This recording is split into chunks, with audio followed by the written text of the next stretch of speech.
One of the first things that you might notice is their bright, bold, and beautiful colors. Now, macaws are actually native to Central and South America, and so although their colors might seem bright and bold to us, they actually help them blend in very well to the red and yellow fruits, the green leaves, and the bluish shadows of the rainforests they call home. Next up are those feet. Parrots have what are called zygodactyl toes. Now, what exactly does this fancy word mean? Well, these two are about to show you. This just means that they have two toes facing forwards and two toes facing backwards. This allows for them to have a strong grasp on any branches and perches that they might be standing on. It also allows them to bring up larger pieces of food to their beak to take smaller bites of it to make it easier for them to eat. Now, a fun fact about parrots is that they actually exhibit left and right-footedness just like humans do. However, it is more common for parrots to be left-footed than right-footed. Now, as you can see here, Benny is one of our lefties.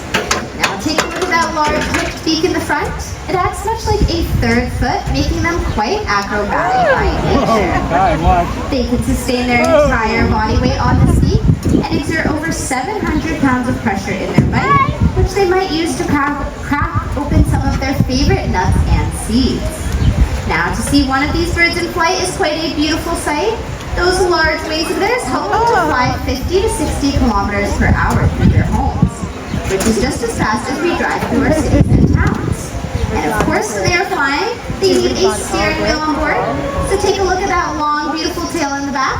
It helps them to steer through the air by counteracting the winds. And when they are ready to land, they will fan it out for the brakes and a nice, safe landing.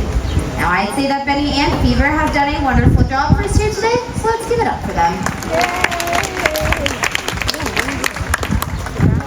Now, the next bird I'd like to introduce you to might not be the most colorful bird out here, but he sure makes up for it in his own way, as this species is the smartest parrot species in the world. And I think he'd agree with us here when we say that. What do you say, Reggie?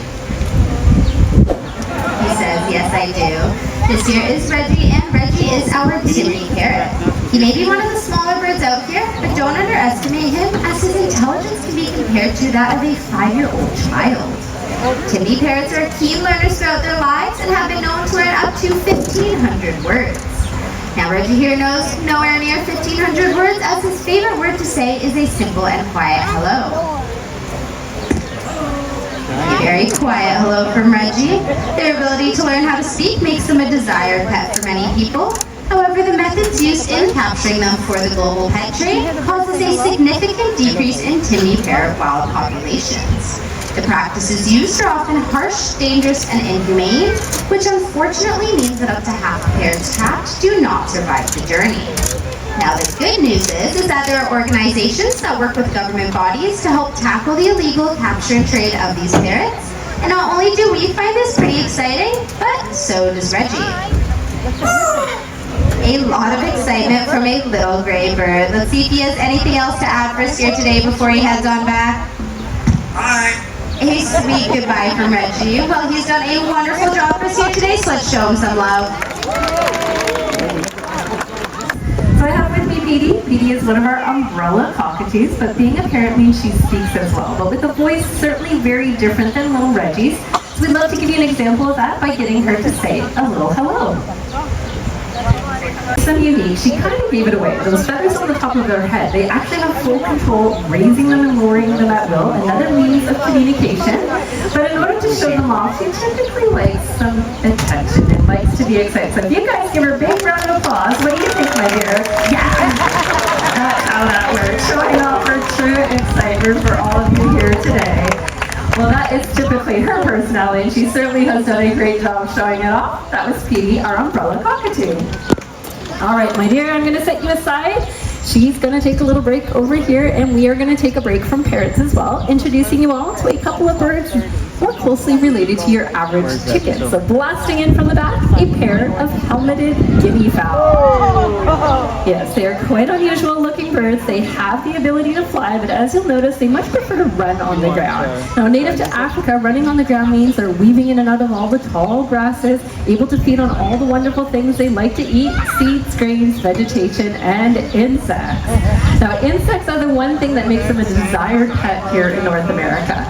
People people will keep these birds on their property because they love to eat ticks. We know how problematic they can be. So believe it or not, these silly little birds can keep you, your family, pets, and maybe livestock just a little safer in your own backyard. But here up here in Paradise, we like to say they're just a bit of comic relief, that's for sure. Now, as they head home, keep in mind their top speeds are 35 kilometers per hour with those little legs. I don't think it's possible. All right, they're safely tucked away and made way for our next bird, an icon of beauty in the bird world. Certainly knows how good he looks. So we're gonna give him a great big grand entrance. Make some noise. Stomp your feet, clap your hands. They're actually had a show right here at Safari 11 years ago, and so did his mother in the early 90s. To you and I, flying may seem like a whole lot of fun, but for birds it is actually a means of survival. 1, take off! Watch as he fans his tail out for the brakes, and that's another safe landing. Give it up for Arthur. Now that we've shared some amazing features and characteristics about parrots throughout our presentation, there is one thing that parrots do that everybody wants to hear.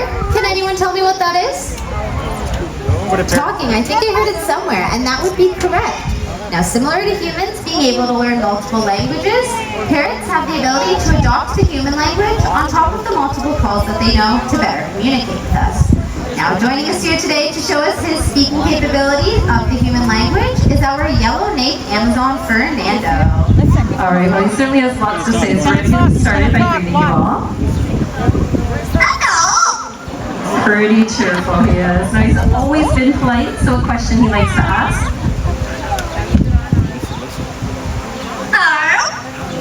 Bit of a mumble towery, but I see some lovely smiles out there. Now, his name might be Fernando, but he does like to introduce himself by his nickname, Nando. Just like to hear himself sing it out loud, I'm convinced. Being a parrot means he's playful by nature. Favorite game to play? I think you guys know this one. Loves to be tickled. Now, of course, when he's tickled, he'll also laugh. Tickle. Please, remember your faces. Take some chuckling, and he is our master of sound effects. So he has a few in store. First off, us drinking that very cold glass of water on these hot safari days. Staying hydrated, of course, and he's heard us cough over the years. So what do we sound like with a cough? This natural talent to pick up on sound effects. We thought, let's work with him, teach him, and he has some good dance moves.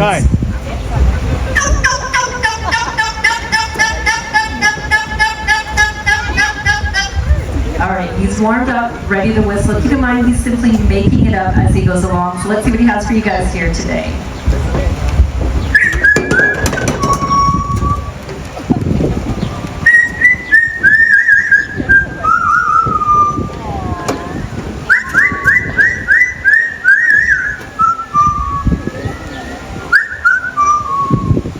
Well, there you have a very lovely Fernando original. All right, happy to see you enjoyed his whistling. Unfortunately, his abilities to sing, well, they're not the best. He's certainly trying his hardest, so let's see what song he has in store. That was actually terrible. We didn't tune him in, maybe. All right, I think we got him in key now. Okay, let's see what song. A bit of our national anthem there, of course. Now, why Oh Canada is his favorite song? Well, of the over 350 species of parrots, not a single one is native to Canada. However, the ones we've met here today certainly are proud to be Canadian. So let's hear that again. Oh, Canada! Beautifully done. Give it up for Fernando today.